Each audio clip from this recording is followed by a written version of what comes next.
Saudações a todos e a todas, sejam mais uma vez bem-vindos ao nosso canal Direito Civil em Foco.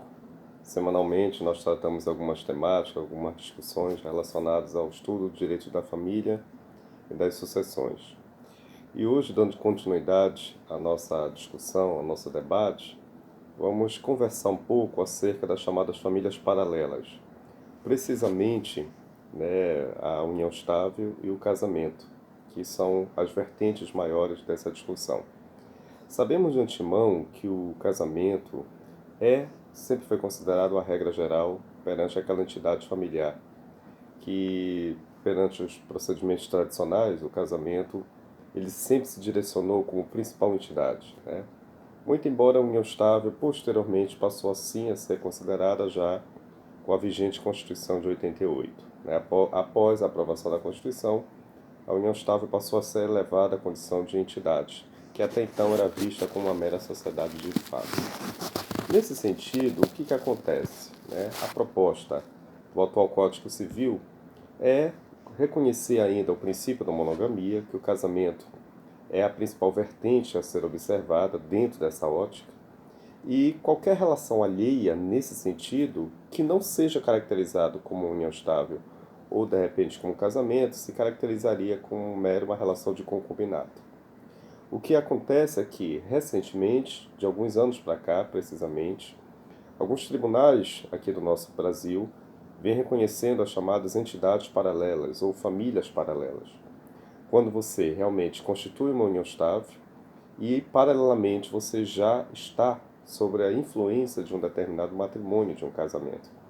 Então você verifica só, se de repente, por exemplo, alguém que constituiu famílias paralelas, posteriormente essa pessoa vier a falecer, é claro que aqueles eventuais herdeiros vão ter todo o direito único e exclusivo de querer pleitear suas respectivas heranças, considerando, obviamente, essas respectivas entidades. Então, o que me chamou a atenção, agora, na semana passada, salvo me engano, é que o Tribunal de Justiça, acho que foi de Santa Catarina, o TJ de Santa Catarina, ele reconheceu como uma respectiva situação lá casual, lá específica, lá da cidade, que uma viúva ingressou com um pedido de reconhecimento em sede de união estável, que ela já mantinha perante o seu respectivo companheiro há precisamente 40 anos, uma relação específica, exclusiva de união estável. Obviamente, você preenchendo aqueles pré-requisitos da união estável. Convivência única, exclusiva, duradoura, contínua, com interesse em constituir família, presente lá na regra do artigo 1723 do Código Civil. Então, nesse sentido, a viúva, no caso a companheira, ela comprovou. E só tem um diferencial, é que os filhos da outra relação, da suposta cônjuge, no caso a viúva, eles contestaram que informaram, segundo eles, que esta suposta companheira não, na verdade, fora uma companheira, mas sim somente constituiu uma relação de mero concubinato. Por que essa alegação dos filhos? Porque, segundo eles entenderam que não era uma união estável, e sim uma relação de concubinato, e ainda por cima, o finado ainda estava casado e não separado judicialmente ou de fato. Porque existe uma regra precisa lá no parágrafo 1º do artigo 1723 do Código Civil, que a união estável ela pode de repente ser reconhecida concomitantemente com o casamento, contanto que haja, obviamente, todos os procedimentos formais que confirmam justamente esse dispositivo e o principal deles, que esteja confirmado a separação de fato ou judicial, que isso já seja sacramentado. Então, torna-se necessário que esse determinado indivíduo, o finado, estivesse já separado judicialmente de fato. Mas nessa relação específica que me chamou muita atenção ao ler esse depoimento, esse noticiário, o que me chamou a atenção é que o Tribunal de Justiça de Santa Catarina, ele reconheceu que, por mais que o indivíduo firmasse uma união estável, mas ele ainda estava casado com a suposta viúva, e ele não estava separado judicialmente de fato. Então você perceba que o Tribunal de Justiça de Santa Catarina reconheceu uma suposta união estável, mas ainda com a permanência do estado de casado e não separado judicialmente de fato. Então aí nós observamos que houve realmente um grande avanço perante o posicionamento lá do tribunal. E não só do Tribunal de Santa Catarina. Alguns outros tribunais também vêm entendendo nesse sentido. Que não basta somente eu estar separado, mas é possível que eu venha firmar realmente aquela união estável, preenchendo os pré-requisitos e, obviamente, que muitas das vezes eu não estou cumprindo com a redação lá desse parágrafo 1º do 1723. Né? Alguns tribunais já vêm entendendo nesse sentido. Particularmente entendo que é bem louvável essa decisão. Né? Você está privando pela liberdade, pela afetividade, você está levando em consideração os anseios dos elos da família. Né? Não é bem uma norma impositiva do Estado, mas você considera o interesse das partes. Mesmo que você já estivesse casado, mas paralelamente você já tinha uma outra família que também estava preenchendo com todos os pré-requisitos de uma convivência harmônica, pública, contínua, com o interesse de você constituir uma família, que é os pré-requisitos que defendem a união estável. Não vejo nenhum impedimento nesse sentido.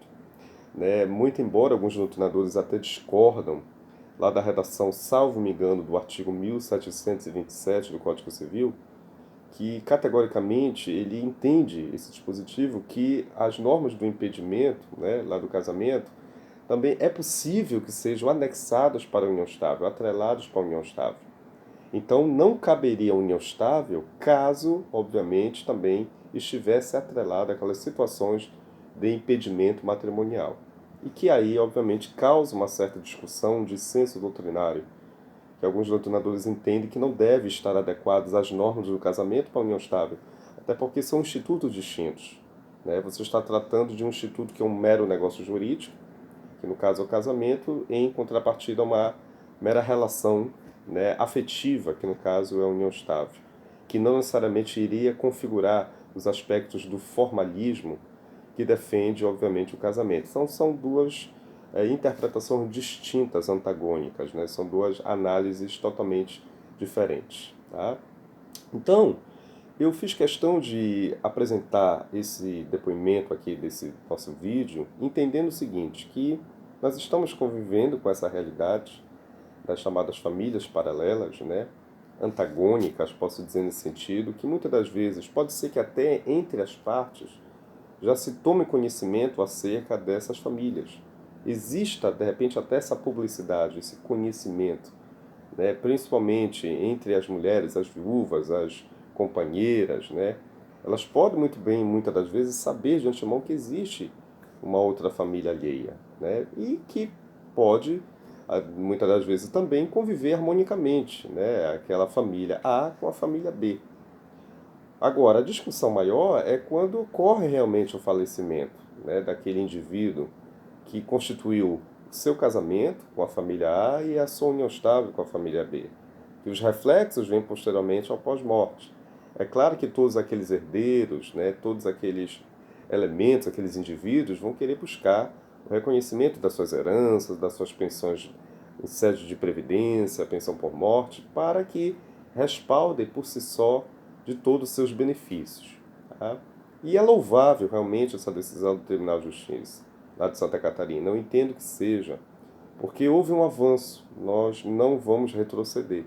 O tribunal não deixou de reconhecer uma união estável, mesmo que o indivíduo ainda estivesse casado e não estivesse, obviamente, separado judicialmente, de fato, como defende, né, a redação do parágrafo 1º do 1723. Então aí você priva pela defesa da liberdade, pela defesa da autonomia, pelos direitos fundamentais do seu próprio interesse, de resguardar a sua própria convicção, a sua liberdade propriamente dita, né, como já havia mencionado. Então isso realmente nós não podemos deixar de não mencionar. É um grande desenvolvimento em prol da continuidade, da dignidade e da defesa dos próprios interesses. Né? Então é louvável. É o que defende também o Estatuto das Famílias, a concomitância de famílias paralelas, esta publicidade, né? Todo esse procedimento de transparência de relações, para que, obviamente, no final todos ali venham saber de antemão quem é quem nesta relação e que não haja nenhuma relação alheia nesse sentido, né? Que não exista um concubinato. E é claro que até alguns doutrinadores entendem que mesmo se tratando de concubinato, mas alguns direitos devem continuar a ser resguardados sim, principalmente em sede patrimonial, né? Mesmo que eu estivesse nesta relação, muito embora o atual Código Civil não faça mais distinção de concubinatos, como até então fazia, né? Mas não vai privar do exercício, do reconhecimento também dos seus direitos, mesmo que não esteja numa relação de mera união estável. Porque o que não está na união estável ainda está no concubinato. Mas mesmo estando no concubinato, não vou também deixar de não reconhecer os meus direitos em prol dos meus interesses. Então, nesse sentido, eu apresento a minha opinião nesse vídeo e entendo que seja altamente satisfatório. Mais uma vez eu reitero o posicionamento do Tribunal de Justiça de Santa Catarina, como outros tribunais já vêm entendendo nesse sentido, os tribunais principalmente do Sul e Sudeste, que depois você vai subindo até chegar aqui na minha região, no Norte propriamente dito, e que nós vamos torcer para que a entidade familiar, o princípio da liberdade, da solidariedade, da afetividade, do interesse, da dignidade do ser humano sejam sempre levados em primeiro patamar, mesmo que eu ainda não venha cumprir com o aspecto formal, ipsilidre da norma, que informa um procedimento, mas na prática nós devemos levar em consideração esta realidade pelas quais as famílias, por sua vez, estão vivendo, né, vivenciando, perpassando. Então, união estável, paralelo ao casamento, reflexos, isso é possível, tá? Não necessariamente, regra geral, né? Você, se estiver separado de fato, é o que ainda vem sendo cumprido, mas alguns tribunais já entendem que não basta somente uma mera separação judicial de fato. Mas se você preencher os pré-requisitos da união estável, por que não reconhecer os direitos paralelamente a um determinado casamento que já também existia previamente? Então, os direitos têm que ser reconhecidos e as justificativas têm que ser louváveis e plausíveis, tá? Espero que tenham gostado, entendido desse vídeo. Maiores detalhes convido vocês para dar continuidade ao nosso entendimento. Semanalmente damos continuidade às nossas discussões, né, de importantes temáticas, análises de contextos do cotidiano, tá? E, no caso, especificamente, convido também vocês depois dar uma observada na redação lá do 1723, que remete à discussão de famílias antagônicas, de união estável e casamento, mesmo ainda preenchendo os pré-requisitos da separação judicial de fato, muito embora a jurisprudência já vem flexibilizando esse dispositivo e entendendo que reconhece a união estável e não necessariamente o indivíduo está sacramentado a sua separação judicial de fato, mas a realidade é que deve prevalecer e os pré-requisitos também, tá? Forte abraço a todos e até o próximo vídeo com temáticas importantes, contemporâneas do cotidiano civil, família e sucessões.